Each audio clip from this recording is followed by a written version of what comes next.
It was a chilly October night. I was driving back from a late-night shift, exhausted and eager to get home. The roads were eerily deserted, with only the occasional street lamp casting a dim, flickering light.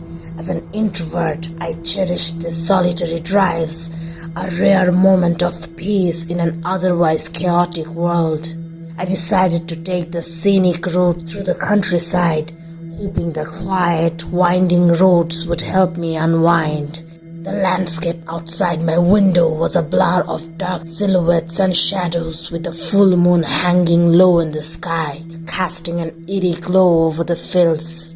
As I drove further away from the city, my car's radio started to act up. Static crackled through the speakers, punctuated by brief snatches of garbled music and voices. I fiddled with the dial, but it only seemed to make things worse. Frustrated, I turned the radio off and let the silence envelop me. That's when I saw it, a figure standing on the side of the road, illuminated by the headlights. It was a woman, dressed in a long, tattered dress, her hair matted and hanging over her face. She raised her hand, signaling for help. Against my better judgment, I slowed down and pulled over. After all, what kind of a person leaves someone stranded on a deserted road at this hour? I rolled down my window just enough to speak. "Do you need help?" I asked, my voice sounding strange and hollow in the stillness. She nodded slowly, stepping closer to the car. Her eyes, when they met mine, were wide and filled with an unsettling mix of fear and desperation. "Please, can you give me a ride?" she pleaded. I hesitated, every instinct screaming at me to drive away, but something in her eyes compelled me to help. "All right, get in," I said, unlocking the passenger door. She climbed in silently, her presence filling the car with a chill that made me shiver. "Where are you headed?" I asked, trying to keep my voice steady. "Just up ahead," she replied softly, pointing down the road. Her voice was barely a whisper, but it had an otherworldly quality that sent a shiver down my spine. As we drove in silence, I couldn't shake the feeling that something was terribly wrong. I glanced over at her, but she was staring straight ahead, her hands clasped tightly in her lap. The road stretched on endlessly, and the further we went, the more isolated it felt. The familiar landmarks disappeared, replaced by dense, dark woods on either side. Suddenly, the car sputtered, and the engine died, leaving us in complete darkness. I cursed under my breath, trying to restart the car, but it was no use. "Great, just great," I muttered, pounding the steering wheel. "I can help," she said quietly, her voice startling me. She reached into her dress and pulled out an old rusted key. "Use this," she said, handing it to me. I stared at the key, confused. "What's this for?" "It will start the car," she insisted, her eyes boring into mine. With no other options, I took the key and inserted it into the ignition. To my surprise, the engine roared to life. "How did you—" I began, but she cut me off. "Keep driving," she urged, her voice trembling. "We don't have much time." I did as she said, my mind racing with questions. Who was she? Where did she come from? And why did I feel like we were being watched? The road twisted and turned, leading us deeper into the woods. The sense of unease grew with each passing mile. Finally, she spoke again. "Stop here," she said, pointing to a clearing up ahead. I pulled over, my hands shaking. She turned to me, her eyes filled with gratitude. "Thank you," she whispered, leaning in closer. "You saved me." Before I could respond, she opened the door and stepped out, disappearing into the darkness. I sat there for a moment, trying to process what had just happened. When I finally mustered the courage to follow her, she was gone. There was no trace of her, Not even footprints in the dirt. I got back in the car and drove home, my mind racing. That night, as I lay in bed, I couldn't shake the feeling that I had encountered something not of this world. The next day, I drove back to the spot where I had dropped her off, but there was nothing there, just an empty clearing and the haunting memory of her eyes. To this day, I wonder who she was and what would have happened if I hadn't stopped. All I know is that some roads are best left untraveled and some passengers are best left in the shadows. It was late and I was driving home from a friend's wedding in the countryside. The joy of the evening still lingered, but the road ahead was dark and lonely. I had decided to take a shortcut through a dense forest to save time, a decision I would soon regret. The forest road was narrow and winding, with towering trees on either side, creating an almost tunnel-like effect. My headlights pierced the darkness, illuminating only the road directly ahead. The silence was oppressive, broken only by the occasional rustling of leaves in the wind. As I navigated a particularly sharp bend, I noticed a strange shape lying in the middle of the road. Slowing down, I saw it was a large, old-fashioned suitcase. Its battered exterior suggested it had been there for a while, but it was positioned too perfectly to be an accident. Against my better judgment, I pulled over to investigate. I got out of the car, the cold night air immediately biting into my skin. As I approached the suitcase, a sense of unease washed over me. It was locked, but a small tag was attached to the handle. The tag read, "To whoever finds it, do not open." I should have listened, but curiosity got better of me. I found a rock by the side of the road and used it to break the lock. As I lifted the lid, a foul stench hit me, making me gag.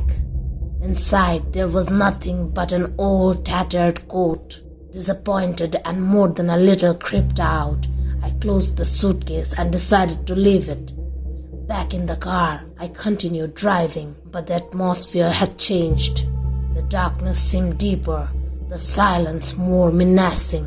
Then, out of nowhere, my car radio turned on by itself, static hissing through the speakers. I tried to turn it off, but the knob wouldn't budge. Amid the static, a faint voice began to speak. "You shouldn't have opened it." A chill ran down my spine. I frantically tried to turn the radio off again, but it was no use. The voice continued, clearer now. "You have let it out." Panic set in, and I pressed down on the accelerator, desperate to get out of the forest. The road seemed endless, trees pressing in closer. My heart pounded in my chest as the voice on the radio grew louder, repeating the same chilling phrase. "You have let it out." Suddenly, the car lurched and the engine sputtered. I managed to pull over just as it died completely. I was stranded in the middle of nowhere, with no cell service and an inexplicable fear gripping me. I sat there, breathing heavily, trying to think of what to do next. Then I heard it, a soft tapping on the car window. I turned slowly, my breath hitching. There, pressed against the glass, was a pale face with hollow eyes staring directly at me. I screamed and scrambled to the passenger side, throwing the door open and running into the forest. Branches whipped against my face as I ran, the sound of my own breathing loud in my ears. I didn't dare to look back. I just ran, driven by sheer terror. Eventually, I stumbled onto another road, collapsing onto the pavement. A passing car screeched to a halt, and the driver, a middle-aged woman, rushed out to help me. Between gasps, I told her what had happened. She looked at me with a mix of pity and concern, helping me into her car and driving me to the nearest town. When I told the police, they searched the area but found nothing. No suitcase, no strange figure, no signs of anyone else. My car was towed and checked, but nothing unusual was found. They chalked it up to stress and fatigue, but I knew better. I never found out what I let out that night, but I still feel its presence sometimes, especially on dark, lonely roads. If you ever find something strange and unsettling on your path, remember my story. Some things are better left alone. Delivering food late at night had become a routine for me. As a delivery driver for a popular food app, I had seen all kinds of things. Odd requests, strange customers, and eerie neighborhoods. But nothing could have prepared me for what happened that one Friday night. It was around 11:30 p.m. I had just picked up an order from a 24-hour diner. A double cheeseburger, fries, and a milkshake. The delivery address was on the outskirts of town, in an area I wasn't familiar with. I punched the address into my GPS and started the drive.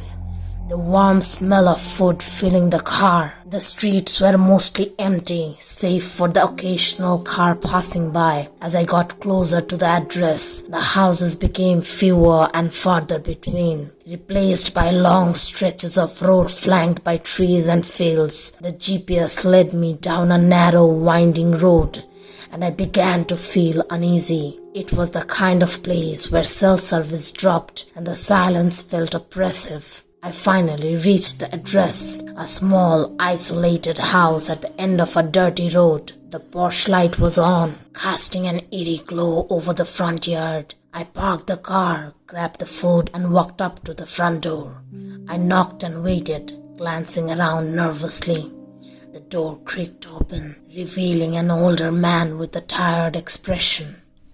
"Thank you," he said. Taking the food, he handed me a generous tip, and I nodded, turning to leave.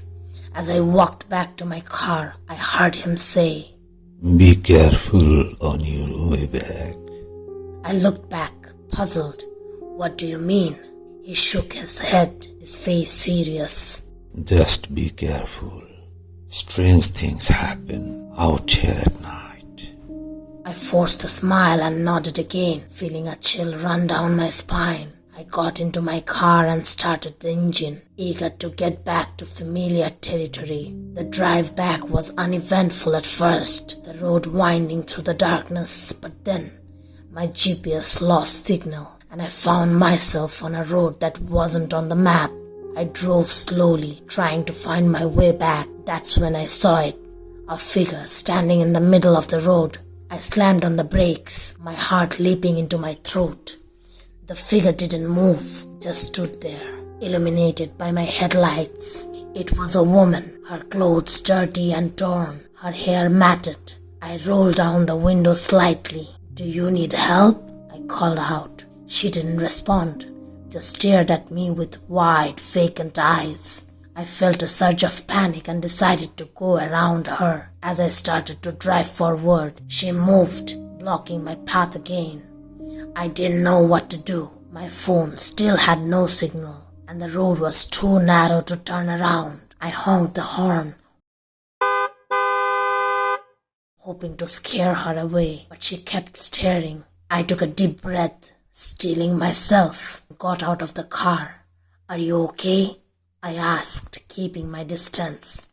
She took a step closer, her eyes never leaving mine. "You shouldn't be here," she said, her voice barely above a whisper. "I'm just trying to get home," I replied, my voice shaking. "Can you move out of the way, please?" She shook her head slowly. "It's not safe. They'll come for you." "Who will?"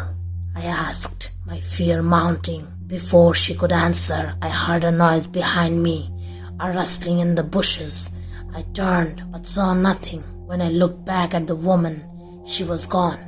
I spun around, searching the darkness, but there was no trace of her.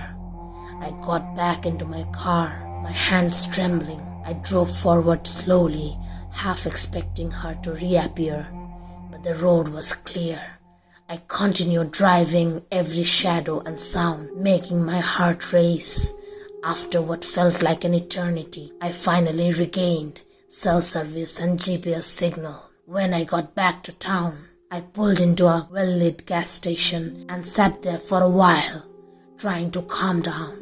I couldn't shake the feeling that I had narrowly escaped something terrible. The memory of that woman and her warning haunted me. The next day, I checked the app for any information about that delivery, but the order had vanished from my history as if it had never existed. I asked around, but no one seemed to know anything about that house or its occupants. To this day, I avoid that part of town on my deliveries. Every now and then, I think about that woman and her cryptic warning, and I wonder what might have happened if I hadn't listened to my instincts and driven away.